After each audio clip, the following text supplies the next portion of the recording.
Well. We're back again. And more Masters content. Thanks for being here. If it's your first time, somehow, welcome. My name's Anthony. I don't know how much YouTube's showing me to people anymore, so we'll see. But yeah, if you're new, thank you for being here.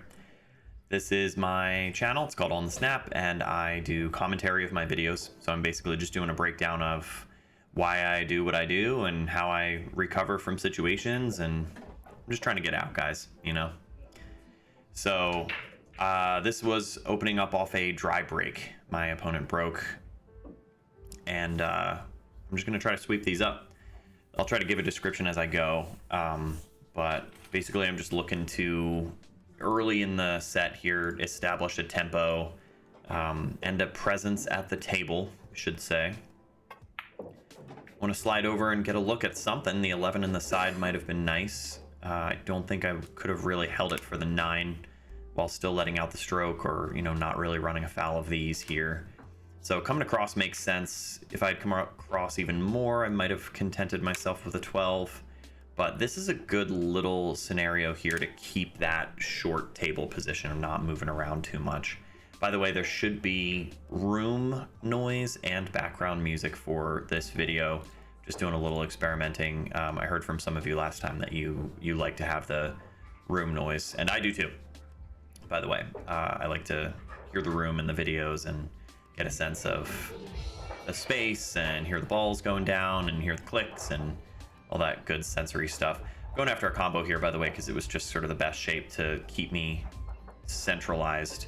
Opens up the 12. I end up with a look at the 12 and a good line on the 14 to the side. So I'm supposed to get out from here, I would say. I should be able to either hold. Now I got to slide across. Probably go slightly low on the cue ball here just to avoid the scratch. You don't want to run afoul of that 5 ball, but just kind of glide into this, and going into the 5 keeps you above the 14. So this should be fine as long as I'm not too far above the 14. If I am, then I might have to shoot the 10, but I think I rolled the 14 here. I felt pretty good, guys. I felt pretty good in this tournament. This is the Masters Finals tournament. And so the way it worked in my division was, and this was last week. So you go through your normal season, and then you have a standing, and that determines the seeding for the final tournament, which is a double elimination tournament between the teams. And my team finished in 2nd place, and so we had the benefit of coming in later in the day, not until 7 p.m. for the first match, which was that Saturday evening. This looks pretty good here. I could shape the 8 in the bottom right, or just kind of slide across, asking for a little more cue ball movement for an easier shot on the 8, but I think also just the idea of trying to open up my stroke and get comfortable with the speed, I'll probably stun over. You can see it's a little risky here, but I just felt like it was just going to work out. I had a good attitude coming into this, and I found my stroke right away. It's a little take and run to open up the set, which always feels good. Jason's there 7-9. I think he's their highest skill level, and they matched him up with me. I forget who threw, and okay, I'm going to scratch after a little take and run, so can't have my momentum. The throw tactics and strategies are always really interesting to me, because it's, you know, what do we know about the players and who's feeling good, and, you know, the captain's got to kind of check with the team. At the end of the day, it's the captain's decision, right? But you don't want to necessarily force your players into doing something if they're not comfortable, and it can present for some tough conversations sometimes, or drama, depending on the personalities on the team. And I think for the most part in this league, there's some shooters, you know, but everybody's kind of just out to like have fun and get better, and the attitudes seem pretty good for the most part. And so I had never met Jason, never played him. So this is my first time really seeing him shoot, and you know, it's fair to say a 7-9 should get out. With open tables, tough. I mean, you know, the first couple shots here, you're just kind of settling in. So lays up this 2 ball, and I am in attack mode. You can see my pace moving pretty quick. I've been working on that a lot, working on that sort of automatic handoff, trusting my game, all the stuff that I've been talking about for a while now. And then I have the hope, I can't even say the intention, but the hope to put out a video soon about this new stuff that I've been working on. I mentioned it in the last video that came from the Demetrius video, just thinking about patterns a little differently. I want to try to describe that. It has just exploded my strategy and my decision making in the best way.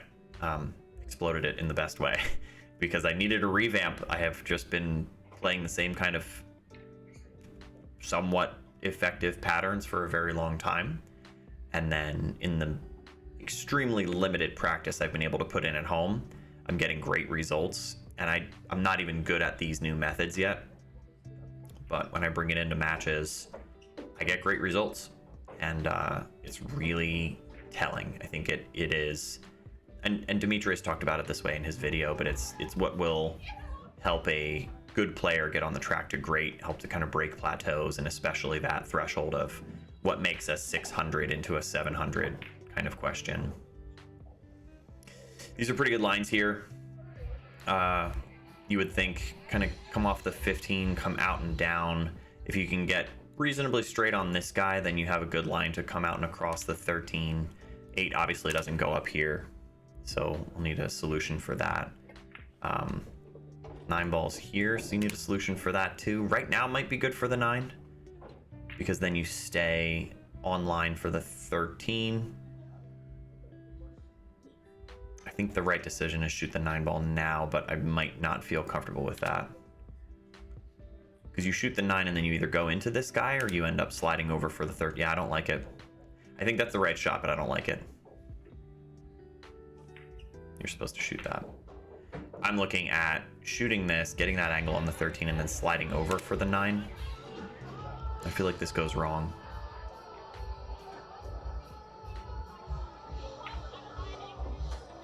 That pretty pure. Should be able to roll forward here. If I'm above the 13, then I have to come 2 rails out and back around for the 9, because I don't believe the 9 passes the 1. I'm looking at my line to come up for the 8.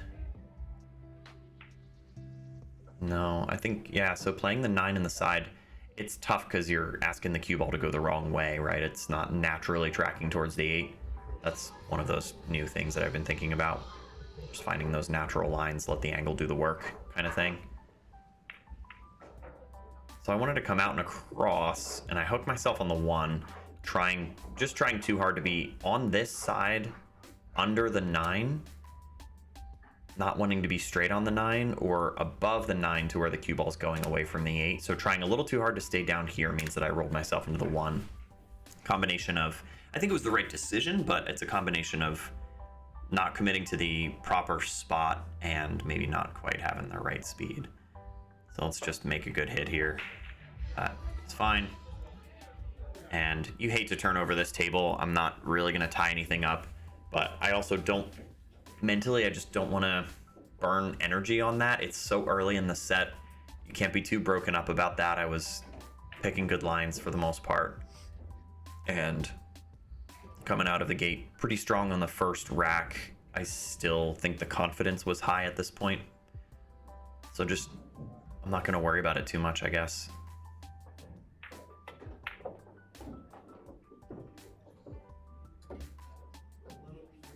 He ends up kind of flat on the 2. He's got an angle on the 7, which could move him around, maybe put him above the 5. Gotta believe the 6 is the key ball here.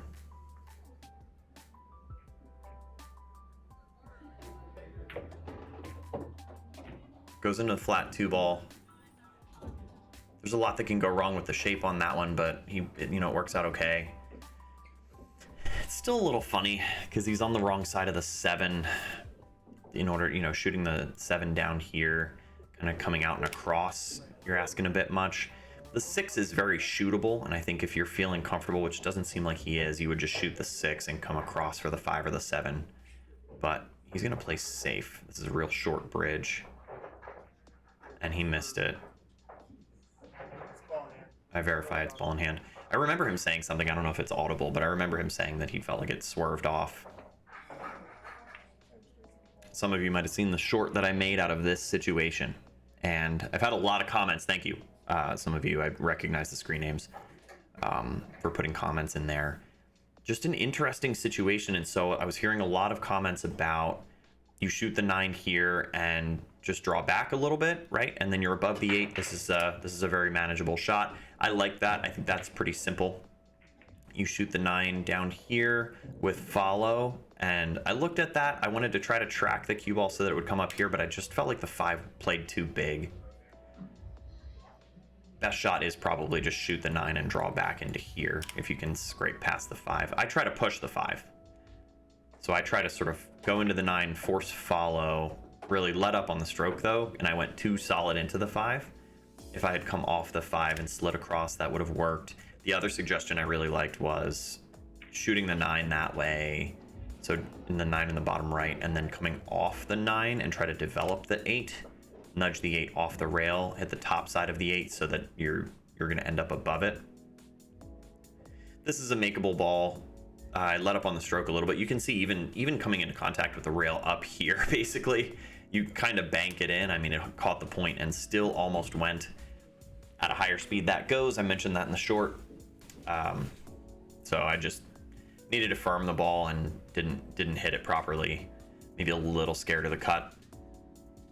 Not fully settled.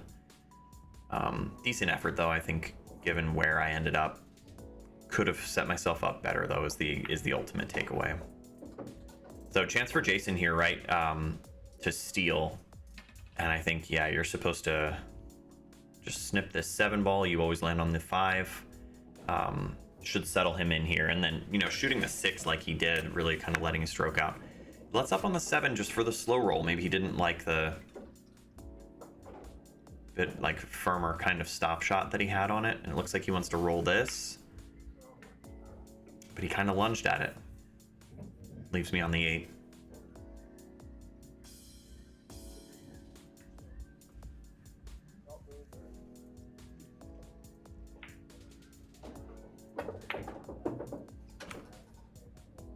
Takes me up 2-0. I'm still feeling pretty good at this point. I think mentally things are feeling good.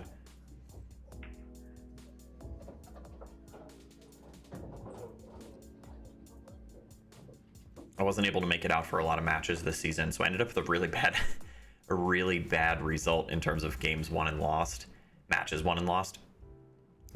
Just lots of personal stuff, like with the baby and the move and whatnot. So my record was like 50% this season, which is really bad, and I feel terrible for the team. We still finished great because the guys worked really hard to get that second place. So I'm very thankful to them. For first of all, for letting me on the team as a guy moving in from another state, but then for being extremely patient and understanding with me throughout the season about the schedule and absences. I was transparent with them ahead of time, but still, it was a great team, great group of guys.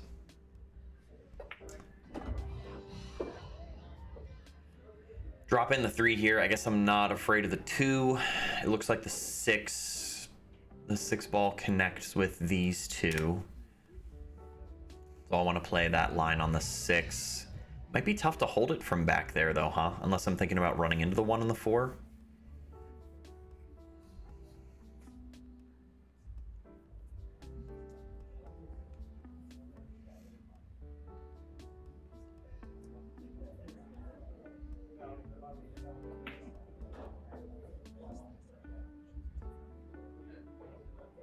I like the extra time on this ball.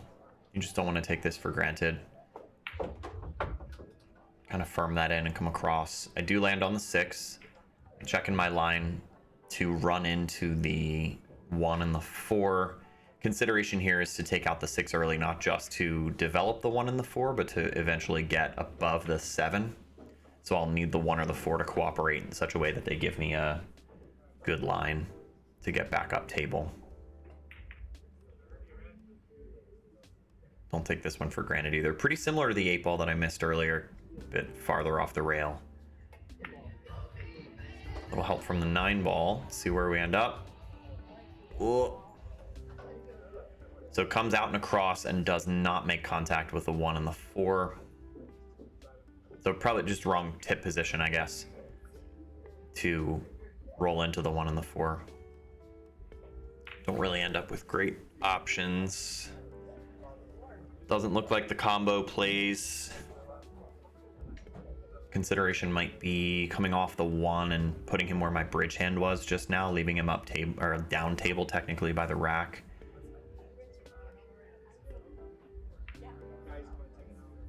Moving the 4 ball up table closer to the 7. Or am I sending the cue ball up table? Bit of pace, so maybe I was going after the combo. Sort of maybe a little too aggressive here. I think trying for a distance safe. Here, you know, it's tough, right? Like, it's an open table, so it's hard to get safe from there, but here's another opportunity for him to open up a bit.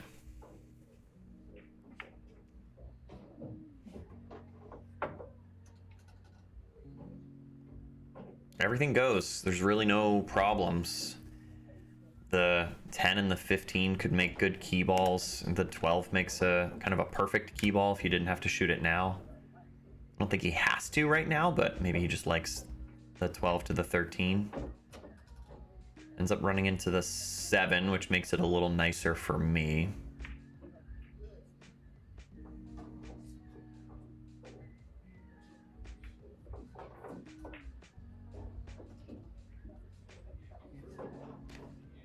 Bit of decision making here, kind of indecisive. No, he likes the 14. He's going after that. Okay. Another decision to make. The 9. You're done with that side of the table. Yeah, he's indecisive. It felt like it on the last shot. So if you take out the 9, you never have to come back to that side of the table, really, unless you're rolling back around for shape. He ends up going after the 10. The 15's a serviceable back cut from there. Oh. And just like stuns off it, kind of glides over. Tough decision, I guess, right? If you go after this one, especially with that stroke. I wonder if the intention was to go into the 10 ball and sort of come out and around like this. And it was a mishit, but the other thinking is you play the 9, you come into the rail, and you work. I mean, anywhere in here, you're going to have the 10 or the 15 that all sort of guides you towards the 8. I take care of my problem, and, you know, not even that much of a problem, but get rid of the 7 ball first. Give myself the line on the 4 that takes me towards the 1. I'm probably just going to float over instead of using a rail here, which is not best practice, I would say. Normally you want to use the rails, but I didn't have a lot of distance to travel here, and the shape from the 1 to the 8 with any kind of straight in shot or minimal angle like this is so natural that I wasn't gonna burn any calories over it.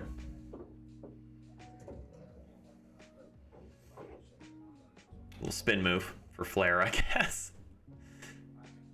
I think I did it because I was watching the other table, making sure I wasn't flagging anybody.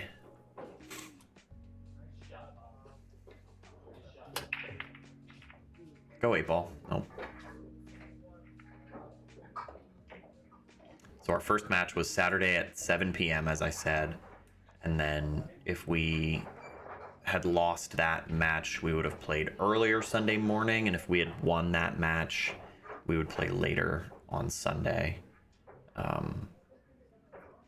The way the matches work between teams is you need to win 2 matches of 3.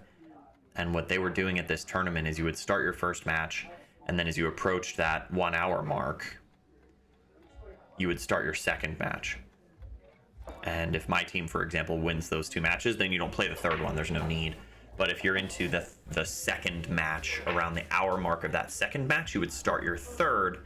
It's possible that you could have a very slow second match and then not finish that one by the time the third match is over. So theoretically you could, like, if one of my guys wins the first match and then I play my second one and it's super slow and our third guy on my team wins his match, I think that's a win for my team, even though my match is not done. I didn't confirm that with the tournament director, and I expect that's probably really rare. But overall, I found the tournament was really well run. There was not a lot of wasted time or much wasted time at all, as far as I could tell. It seemed like teams kind of got in there and got out of there. Game situation here, I'm looking at just shuffling things and minimizing his options, so I'll probably just roll the 7 ball down into the 13 and the 3. Chance of making the 3, I guess. Not that I really want that, but I want to shuffle things around and then push his 13 out of there, push maybe the 15 gets pushed out of there, but leave him in the cluster and on the wrong side of the 10. So I might give a little bit of pace just to really move things. I ended up coming across into the 15, which is sort of risky, but I do kind of get away with this. He could bridge over the 5 and the 15 and cut the 10, which is probably the right shot from here, even though bridging over things is not comfortable. I think he makes a really nice combo here, though. I think he shoots the 15-14 combo, which is so hard. I would be shooting the 10 ball.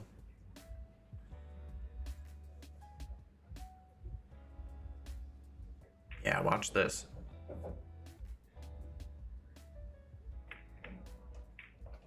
It's a nice shot. No reward. Nice safety shot.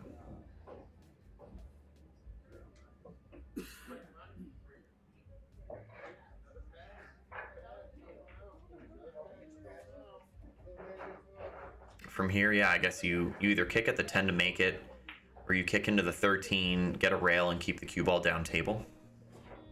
I don't know if there's a line to make the 15. The 1 might be in the way, and the 3 might be in the way, so you can't really make that. You might not even be able to get at the 13 based on where the 1's at. 2 rails at the 13 is touchy.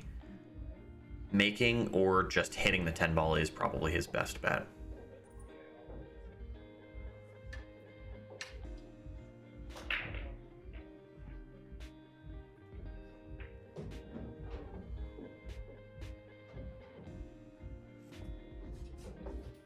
Looks like kind of a field player, you know? I don't remember seeing him use a lot of systems.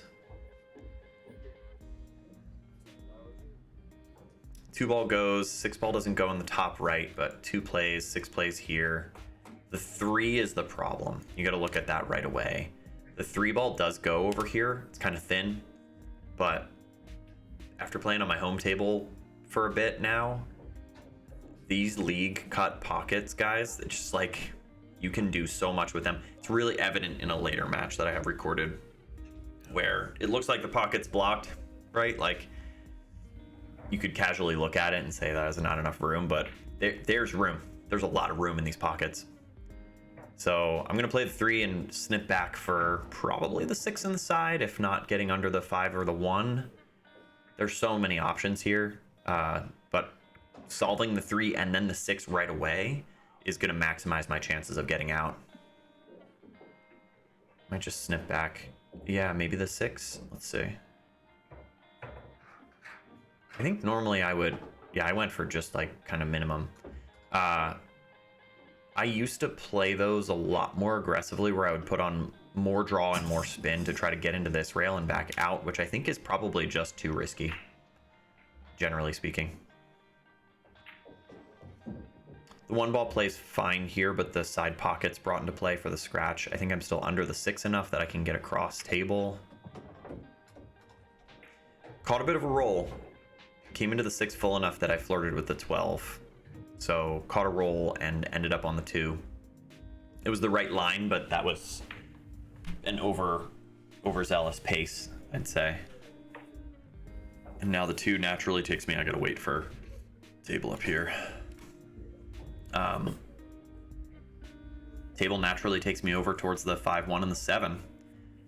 So I just tell myself being in the center of the table is completely fine here. And get back into my rhythm after a little pause for the adjacent table. Follow that line straight over. Again, overhit this, but there's so many options over there. I think you just, in these situations, guys, it's probably not worth it to waste a ton of energy on pinpoint precision position play. If you don't have to, you're gonna come away with some kind of line, some kind of shot between these 3. So just make the 2, and man, use the whole pocket to make that 1 ball. Why not? I got lazy here though, right? Because I didn't choose a specific spot for the 5. I just knew I wanted to be on this side of it, and I ended up a little too thin, and the natural line rolls into the 7. So my recovery in this case is to develop the 7, to sort of shape the 7 and leave, to roll off it. And now I've got the right line to slide over for the 8. Good tempo. The decisions were all good. There's a little bit about the execution that maybe could be tightened up, but for the most part, guys, this is what I'm looking for.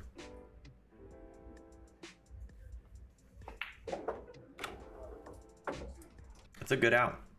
It's just that's the kind of play I'm looking for. And then the table's like, no, you can't keep going.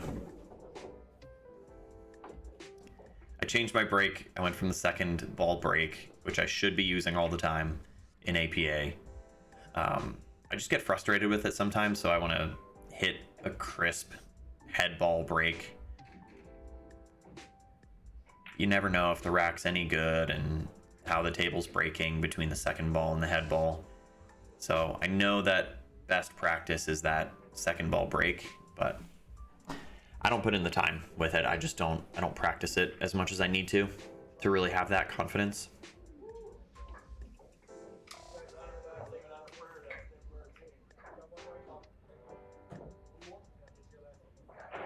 So scratch on the break APA, he's behind the line. Looks like he's gonna roll up. He really just has to solve the 9 ball, which might, I don't know if there's a window here between the 5 and the 1. It's very thin if there is. Wants to slide over. He could develop it here if he wanted to roll into it. Bit of a gamble. No, he's queuing high, so he wants to float back up, drop on the 12, and then come across for the 11 and the 14. It's a pretty good play. He gets a little thin, so he could shoot the 14 here instead, but I think the 14's got to feel more intimidating than the 12.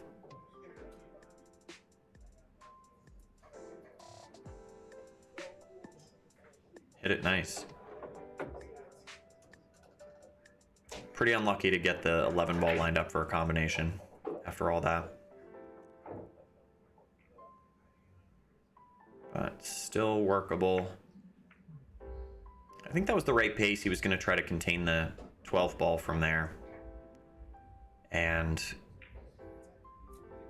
the 2 ball is pretty tempting for your opening shot. There's lots of ways to get shape from there. I probably just drop on the 4. I look at whether the 7 goes in the side. I believe it does. If you're below it, you'll have the slice angle on the 7 to get into it.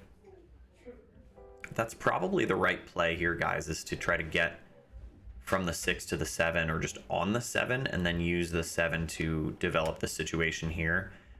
I make the decision to go after the 5 off the 9.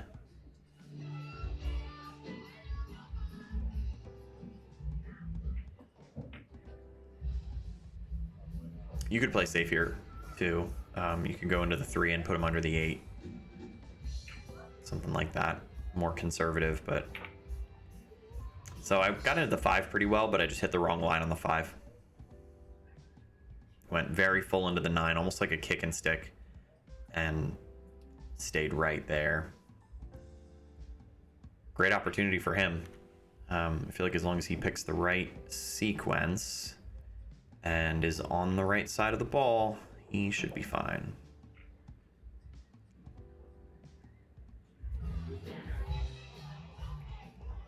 So he wants to go 11-9. He's got to get below the 9 here, which he did. And then he needs the line from the 12 to take him back down table for the 8. He decides to stay above the 12, which is fine. There's, most of the table is above the 12 here, so you don't have to work as hard. Still gets kind of flat on it, but a little bit more of a stroke to come out 2 rails for the 8. Very nice line there. And he is ready to make an 8 ball.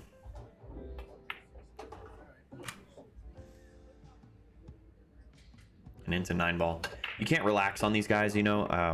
Just don't want to take your foot off the gas, and scratch on the brake is a nice way to get back to the table after losing an 8-ball game. I think solving that 5-ball situation would have given me a really good chance to get out in that rack. But again, you just can't be too broken up about it, guys. Immediate question is, what's the best way to get from the 3 to the 4? And what I like is being up here. Big area. It's a little more cue ball movement to get from the 1 to the 3, but it's a big area where the 3 is very makeable, and it naturally wants to take you to the 4. Because could you do a draw shot and like come back here for the 3-ball? Yeah. And could you shoot the 4-ball from here? Yeah, I mean that's probably okay too. But I'm working on, and I'm still figuring out optimizing it, right? But using a line on these shots that takes you naturally into that next shot, and none of these are going to be hard shots. The 1-ball was not a hard shot that way. I'm just following the 1-ball along. This is not a hard shot here from the 3 to the 4. This natural line takes you down table. Looks like I'm going to end up too straight on it though, so probably relaxed a little too much in that case and didn't leave myself the angle on the 4. But that's the project right now, is rethinking those position windows to make sure that the natural line is taking me where I need to be. Into the 2nd and 3rd shot, and you kind of like shift along as you go.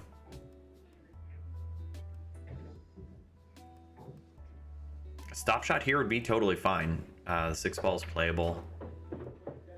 End up grazing the 9. Don't know if that was intentional or not. Doesn't really matter, I guess. 6-ball is very playable. Squirrely, scared brain might be like, oh, you could duck. Like you could, play safe and tuck him behind the 9-ball and get ball in hand from here. Wouldn't that be easier? It's like, I guess, but you could also just make the 6, but you could also not make the 6. Did not want to slide in that time. I think I got good on the 7, so the speed was there, but shot was off. Just didn't sight it in properly. So he's got another chance. I hand him one here. He's got to make one good shot basically to get from the 6 to the 7, and then he should be home free.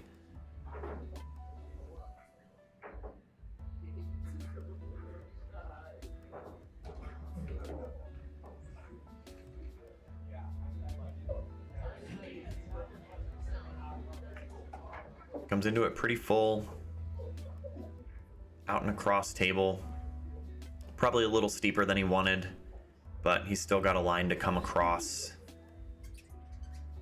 Checking the back of the ball here. I imagine he wanted to be straight in on the 7 basically, so it's stop, stop, stop.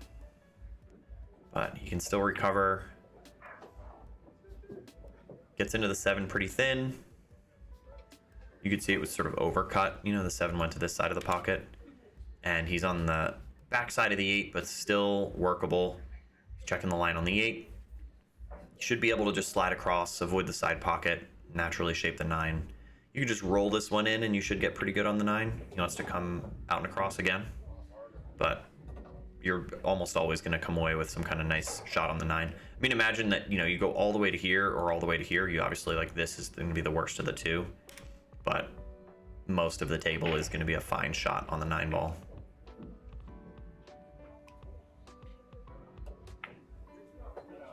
Okay, grabs that one. Eases off the brake a little bit. And he gets a nice look at things here. Not super tricky to get from the 1 to the 2. It's easy to do this wrong. So you can just kind of float down to the short rail and get under the 9-ball.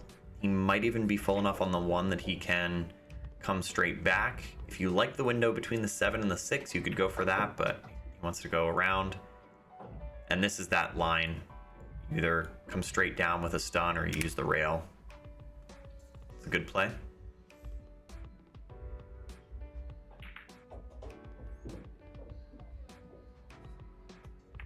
Rail first to create an angle. Comes out and around. I think he lands pretty good on the 3. Angle that should take him towards the 4. A break and run would be really good for him at this point, I think, in the set, just based on how the set's been going so far. But he comes across pretty far, gets kind of straight on the 4 ball. He'll have to work harder to get an angle unless he likes the 6 on the right side. He's able to stun out a little bit.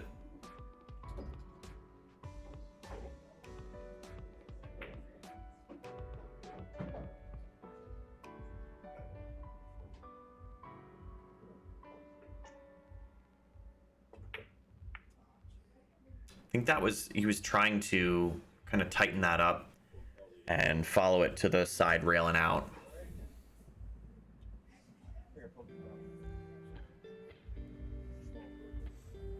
Back cut on the 6 can be a little deceptive here,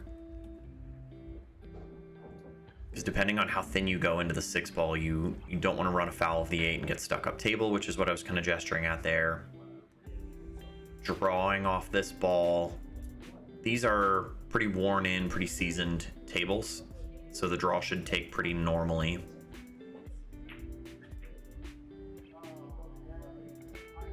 But natural lines should be fine out and across. Yeah, I just lost the speed a little bit. This is basically where I wanted to be, not straight on the 7, but a move angle on the 7 to where you're coming out and across for the 8. But because I'm thin, I think I remember the situation here. I sort of underplay this where I needed to come 2 rails and out, like this and here, Z-shot style for shape. And I think I tried to come out into here and thought I would get a little more out of it. But yeah, it comes closer to this 3rd diamond, and so I end up, it's kind of in the middle of the table here.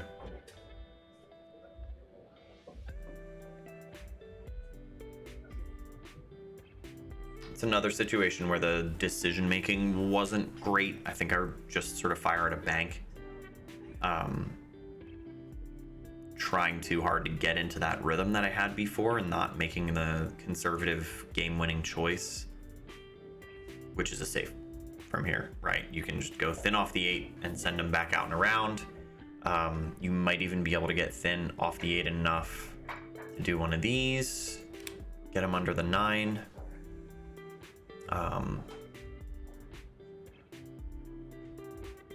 Chipping the 8 over to here, chipping the cue ball over to here is another great play. More often than not, you just bait your opponent into doing something silly. But I would rather lay him up on the 8 ball. Got to work a little bit to get shape on the 9, but you're still letting your opponent back to the table with an 8 ball and 9 ball on the table. So decision making, just went after a bank out of, I don't know, frustration or impatience or something, but you can see kind of lifted at it. And now I think I get a little more deliberate. I think I decide to start winning again. Because this is all speed here. You're coming 3 rails around for the 9. And so I basically sight this in from the back of the 9. I look at my window. I look at my kind of first rail contact point.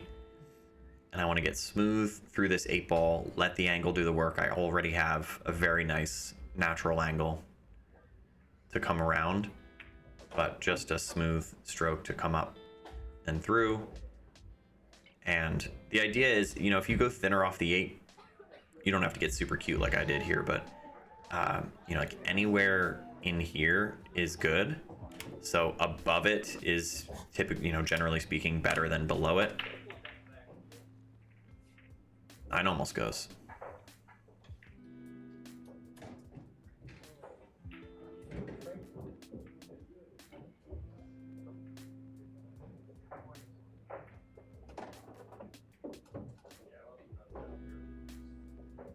Gotta make a combo here, but you can see his tempo change too. It's a good containing play. Smart, because he knew the 2 was going to go that direction. And he takes his time with the combo. That'll do. Yeah, he knows what he's doing. I cannot relax on this guy. Using that softer, more controlled break.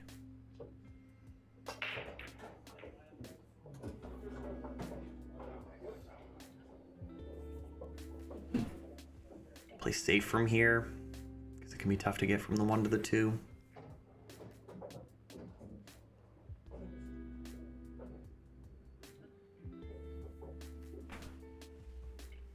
I might send the 1 across, cue ball down here.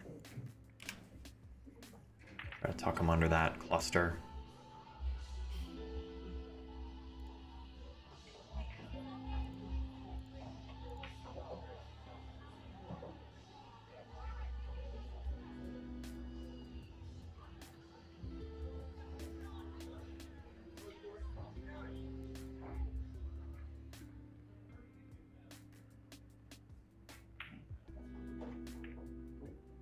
Went for it. Went for the shot. The line was okay to get back around for the 2, but it's kind of just going to ask you to recover again, I think, right? I imagine I shoot at this 1 ball. I'm not going to try to duck here. Just sort of come across table, maybe just accepting a 2-4 combination.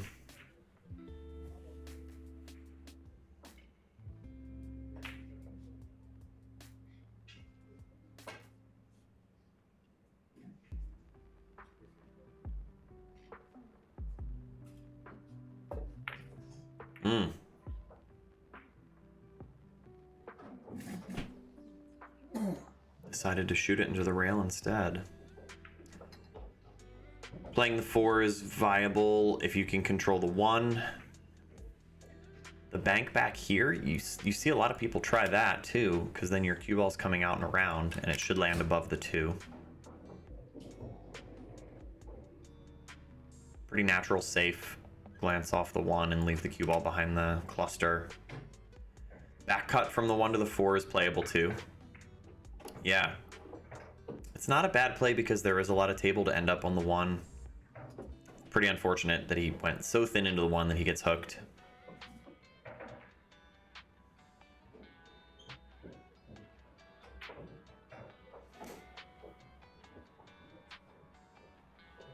Can he swerve at this 1 ball? Ends up hitting it full enough he could scratch. We've seen that before. You really just want to swerve and kind of clip the edge of the 1 to make it. Keep the cue ball on the table. Kicking at it doesn't seem possible with the 5, 7, 9 where they are. Rail first might be there, unless he has the edge. Yeah, wow. I think it was like a mini swerve almost. He was down on it and like kind of spun at it, and it had to like encourage it in, like nudge it in a couple times. But it fell.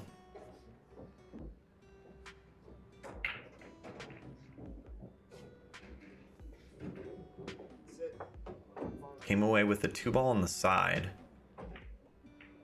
Takes up a lot of table space here to end up under the 5. Have to imagine he wanted to be above the 5, but he won't be upset about having a shot. Coming around for the 5 to get back up on the 6 is asking a lot. Could reverse bank the 5.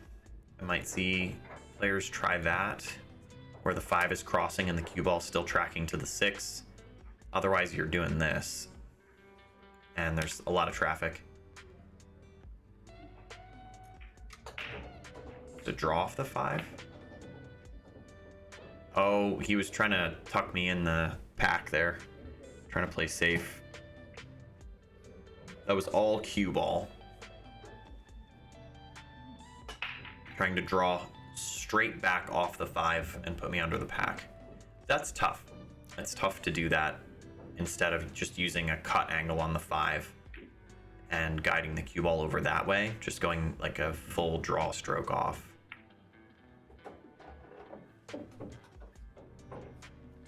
That played nice. Here's a perfect example. This is exactly the stuff that I'm looking at here.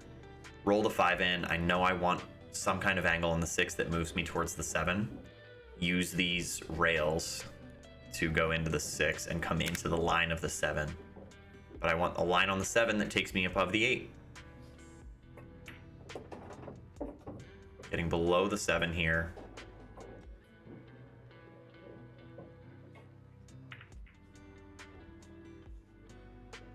So you need to cross that line. If you're above the 7 here, then you're having to contend with a lot more cue ball movement. This is the side of the 7 that naturally wants to take you over to the 8. The more I make those decisions, the simpler it gets, the easier the shots are, the more I get out. And it's pattern play that I wasn't taught early in my game, so I'm really having to retrain myself. That kind of decision making is what's going to make the difference for me. Not really going to have a chance to run out from here. I think we're going to end up seeing a safe. I usually will I'll put him behind the 5 ball.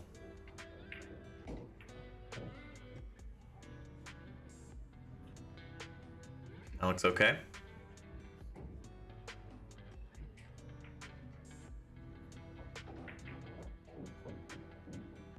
I didn't glue him on the 5, so he could jump at this, I guess. It's very close. I think yeah, look, he's grabbing his jump cue. It's very close. I'm not jumping that. I would try to kick. I'd try to probably go between the 7 and the 9.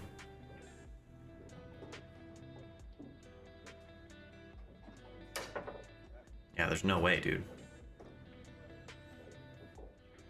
He does end up nudging the 7 into a place that complicates the 6 ball, because previously the 6 ball had a much bigger area. But here's another perfect example. Watch my lines here. I'm not going to land straight on the 2, because like, okay, the 2 ball's easier that way, but I want a line that moves me from the 2 naturally to the 4. So I roll in this 1 ball and stay above the 2, which is fine. You dig into the short rail and you're coming up towards the 4 ball. Or you play below the 2 and then your line naturally, you're back cutting the 2 to go towards the 4 ball. I think that aspect is player preference. I tend to prefer the follow, kind of digging into it. You guys know I love my inside. So I'm coming at this a little much. But that line, yeah, we know. That line puts you on the 4 ball. From here, straight in on the 4 is fine. Anywhere in here is your sweet spot, because that cut from the 4 takes you naturally towards the 5. So unfortunately, I didn't get out from here with ball in hand. I just made 2 balls and I have to duck. But that kind of decision making it's going to win me more games. I didn't quite get him behind the 6. Another example of something that's going to win me more games if I figure myself out here. But I at least feel like I'm working on something that's tangible and actionable, and I see results. He happens to hand it back to me in this case, right? I mean, this is a reasonably tough shot on the 4. But I also think I kind of have Jason on the ropes to some extent, so it's just tough to play out of that. I think my lines are good from here. I just follow up. I don't want to land too flat on the 5. I need an angle that moves me from the 5 to the 6. So I decide to come out and across it, because I have a pretty natural 2 or 3 rail. I think the right play is 3 rails, because this is my zone, maybe to here, but coming into that 3rd rail, so coming into this 3rd rail and then down is a much safer way to play it. I land on the backside of the zone, which is fine, but yeah, I think this is more the target into here.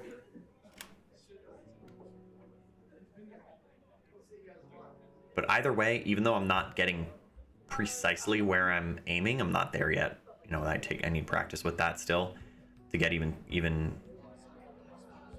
somewhat close to that level of precision.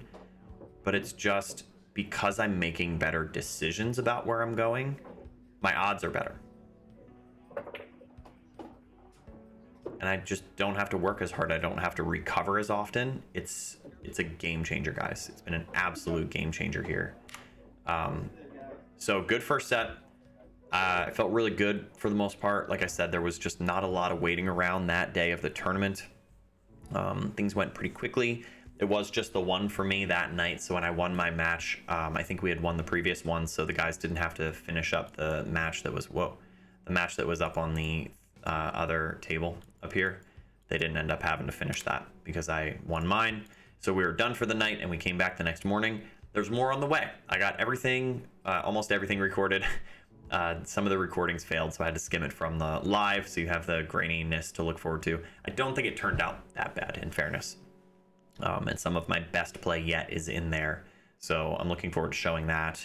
But more to come. I want to get more out there. If you stuck around to the end, thank you very much. Consider dropping a like on the video. That does help out a lot. Share it around and subscribing. Any of that stuff helps.